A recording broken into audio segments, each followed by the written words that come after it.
L'Immaculée Conception n'est pas dans la Bible, c'est une invention de l'Église catholique en 1854. Marie était une femme ordinaire, pécheresse comme nous, sauvée par grâce. Voilà certaines objections qui reviennent souvent dans les discussions avec nos frères protestants, évangéliques, et même certains orthodoxes, et elles méritent une réponse sérieuse. 1. L'ange dit « pleine de grâce ». Commençons par le début. L'ange Gabriel apparaît à Marie. Il lui dit « Je te salue, pleine de grâce, le Seigneur est avec toi ». Mais attention, certaines traductions protestantes, comme celle de Louis II, traduisent « à qui une grâce a été faite » ou « tu as trouvé grâce auprès de Dieu ». Cette traduction est faible, incomplète et même trompeuse. Pourquoi ? Parce que le texte grec original ne dit pas cela. L'ange utilise un mot unique, « kekaritomene », qui veut dire « pleine de grâce ». Ce mot est un participe parfait passif. En grec ancien, le parfait exprime une action achevée dans le passé dont les effets se prolongent dans le présent. Concrètement, à l'instant où l'ange parle, Marie est déjà pleine de grâce. Elle ne va pas le devenir, elle l'est déjà. C'est fondamental. L'ange ne dit pas « tu vas recevoir une grâce » ou « tu as trouvé grâce une fois ». Il dit « toi qui as été constituée pleine de grâce et qui l'est toujours ». Conclusion logique, si Marie est déjà pleine de grâce à l'Annonciation, alors elle n'a jamais été sans cette grâce, pas un seul instant. Or, qu'est-ce que le péché originel ? Ce n'est pas d'abord une faute personnelle, c'est un état, l'état de privation de la grâce sanctifiante. Donc, si Marie est pleine de grâce dès le début, elle n'a jamais connu la privation de la grâce. Autrement dit, elle a été préservée du péché originel dès son commencement. Certains frères orthodoxes disent parfois « Marie n'était pas immaculée à la naissance, c'est au moment de l'Annonciation, quand elle a dit oui à Dieu, qu'elle a été libérée du péché originel. » Cette explication ne tient pas, et voici pourquoi. L'ange arrive, salue Marie, et l'appelle « kekaritomene », pleine de grâce, avant qu'elle ait répondu quoi que ce soit. Marie n'a pas encore dit « qu'il me soit fait selon ta parole ». Elle n'a pas encore consenti. L'ordre est clair. L'ange salue et l'appelle pleine de grâce. Ensuite seulement, Marie dialogue avec l'ange. Ensuite seulement, elle dit son oui. Conclusion. Si Marie avait été libérée du péché originel au moment de son oui, elle n'aurait pas encore été pleine de grâce quand l'ange l'a saluée. Or, l'ange l'appelle kekaritomene avant son oui. Donc elle était déjà pleine de grâce avant son consentement. Donc elle était déjà immaculée.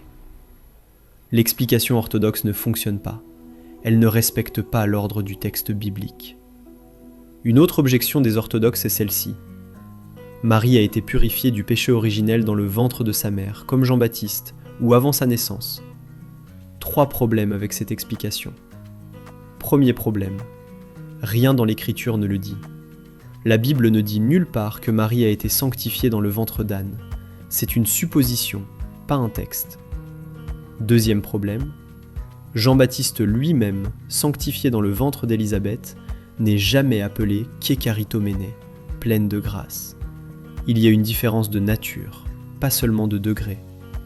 Troisième problème. Même si Marie avait été purifiée dans le ventre de sa mère, cela signifierait qu'elle a été, ne serait-ce qu'un instant, sans la grâce.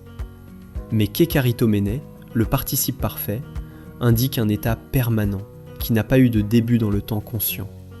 Elle est celle qui a été rendue pleine de grâce et qui l'est toujours. L'Écriture ne dit pas « elle a été purifiée », elle dit « elle est pleine de grâce ». C'est très différent.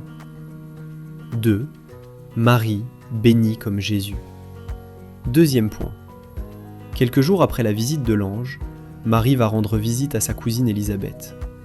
Élisabeth, remplie de l'Esprit Saint, s'écrie « Tu es bénie entre les femmes, et béni est le fruit de tes entrailles ».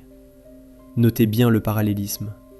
Élisabeth met sur le même plan la bénédiction de Marie et la bénédiction de Jésus. Et là encore, en grec, les deux mots « eulogéméné » pour Marie et « eulogéménos » pour Jésus sont des participes parfaits. Cela signifie la bénédiction de Marie est stable, permanente, continue, exactement comme celle de Jésus. Jésus est béni de toute éternité. Marie est bénie de manière ininterrompue dès son origine. Logique. La malédiction du péché originel est l'opposé de la bénédiction divine.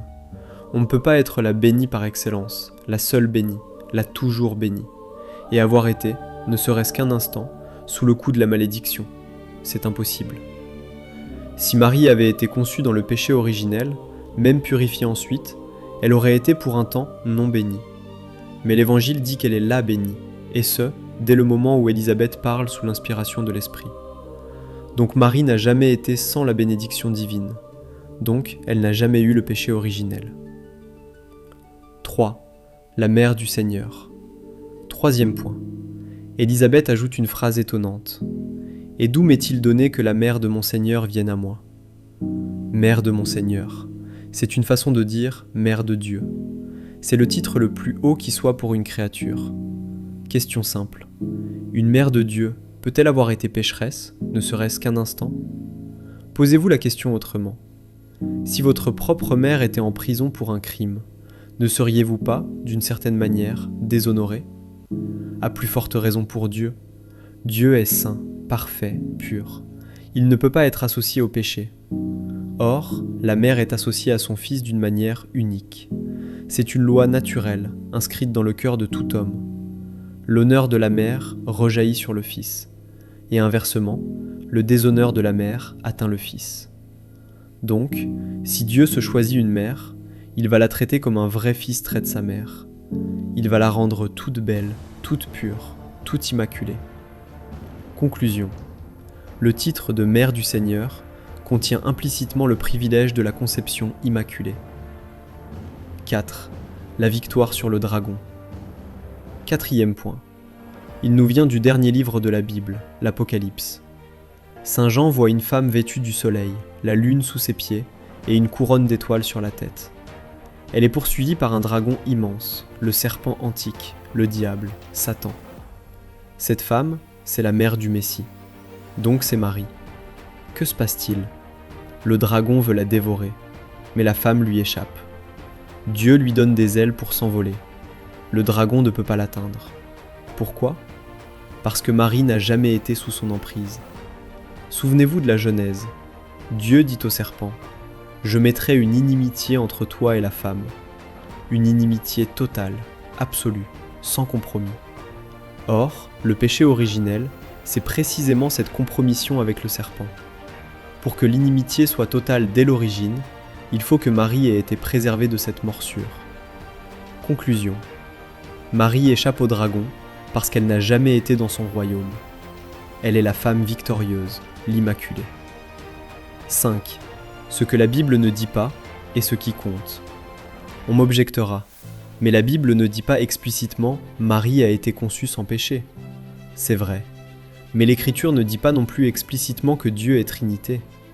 Elle ne dit pas explicitement que Jésus a deux natures.